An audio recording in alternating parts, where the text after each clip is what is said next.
Carolee Asano, one of the leading taiko players in Japan, gives a workshop to a group of children in the city.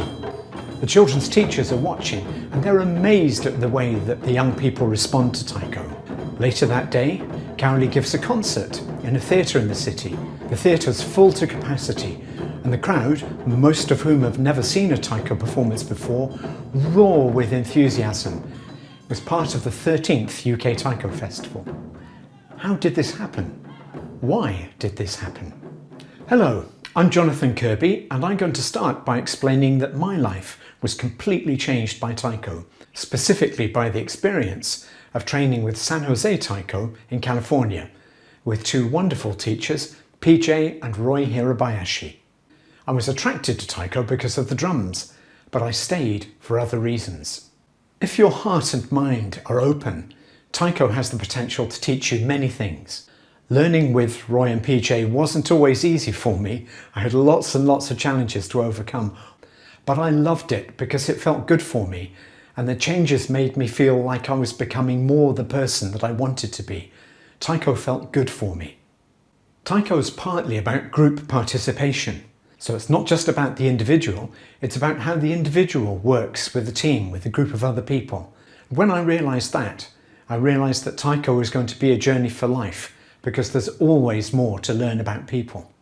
I'd never experienced anything like it. I felt so good playing taiko, and all the people around me seemed so happy. I decided I'd have to quit my job with a big American computer company and return to the UK to get as many people as possible playing taiko. That's why I've been a full-time taiko professional for the last 20 years. Now, people play taiko for different reasons. Taiko in the USA has its roots in the experiences of the descendants of Japanese immigrants. It's not for me to tell their story here, but suffice it to say that I understand it, respect it and support it wholeheartedly. But I was never going to get people excited about taiko in the UK by telling them about why it was important in the USA. Taiko in Japan has deep cultural roots. It's associated with folk song and dance and festivals, and the way it's played reflects what it is to be Japanese. Taiko has introduced me to Japan. I love what I know of the culture and I've got many wonderful friends there. But I'm not Japanese and I've never lived in Japan, so I couldn't possibly personally present taiko as Japanese culture here in the UK. It's also important to understand that the UK has a population of 66 million people. Of those, only 60,000 or so are of Japanese descent. So there's no widespread cultural base for taiko in this country. So people play taiko for different reasons, but sometimes they play taiko for the same reasons. A conversation with Mr. Kubo Yasuhiro revealed this to me in 2002. Mr. Kubo teaches a youth group in Yoneyama near Sendai. I asked him why he taught children taiko and he said, well, it's a good education. It's part of a healthy upbringing. And when he said that, I realised he taught taiko for the same reason as me. My youth group, Kagemusha Junior Taiko, were on an exchange visit to Yoneyama at the time. While we were there, a young member of Yoneyama Maruyama Daiko said in a TV interview, "At the beginning I thought we were very different, but when we played taiko together, I realised we were all the same." Mr. Kubo also said, "It's what lies underneath that's really important." Underneath everything is the heartbeat. The heartbeat is the essence of taiko, and it's what makes taiko universal. There's a way of talking about all of this that gets educators in the UK very excited about taiko. It's why I was able to get taiko started in so many schools across the country, schools who would later send groups to the UK Taiko Festival. It's all about principles. Once again, I owe a debt of gratitude to PJ and Roy Hirabayashi, because the 4 principles that I learned while I was with San Jose in California have stayed with me all this time and they've formed the basis of all my teaching. Attitude is about taking responsibility for yourself. It's about having a focus on achievement and on being a helpful member of a team. Kata is primarily about body language. What are you saying with the way that you stand? What are you saying with that look on your face? And I think the most important aspect of technique is listening. Taiko is in some ways a process of becoming aware. Listening to what's going on around you is really important.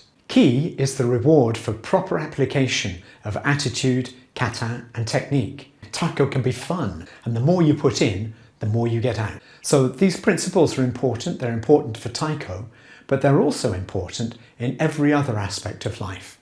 So those big drums make Taiko exciting and attract people young and old like me. But it's the principles behind Taiko, the personal and social development that make Taiko a lifelong journey, a journey that I call the way of the drum. I consider these 4 principles to be like a global passport for Taiko. I think they can work for people all over the world. I know they work in North America because that's where I came across them. And I know they work in the UK because I've got the experience of more than 20 years to tell me so. But there's a funny thing about Japan. Now, my group isn't Japanese. We don't wear obi or hachimaki or happy. We don't try and disguise ourselves as Japanese. And sometimes people are disappointed by that. They say we're not good enough because we're not Japanese enough. But my friend Shoji Kameda pointed out something very interesting to me.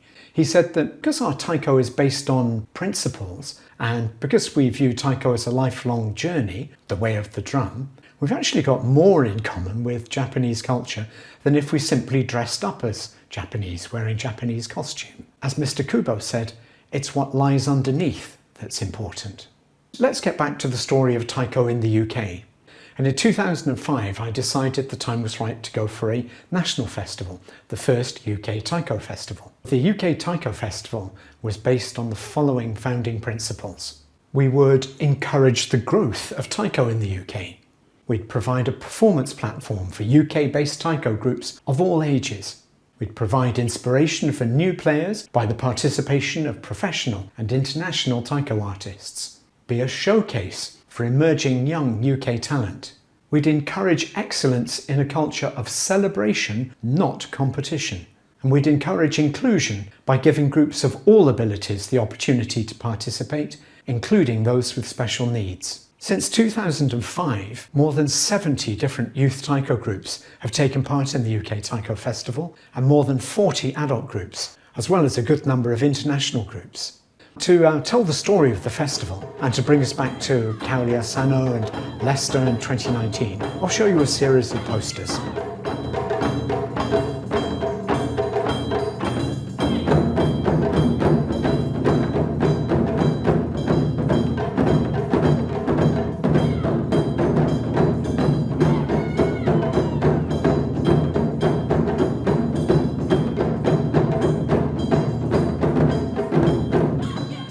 At this point, I'd like to interrupt briefly to acknowledge Mr. Yoshihiko Miyamoto. Mr. Miyamoto's advice and support over the years has been invaluable, and the UK Taiko Festival couldn't have become what it did without him. The same was later true of the European Taiko Conference. Thank you, Mr. Miyamoto.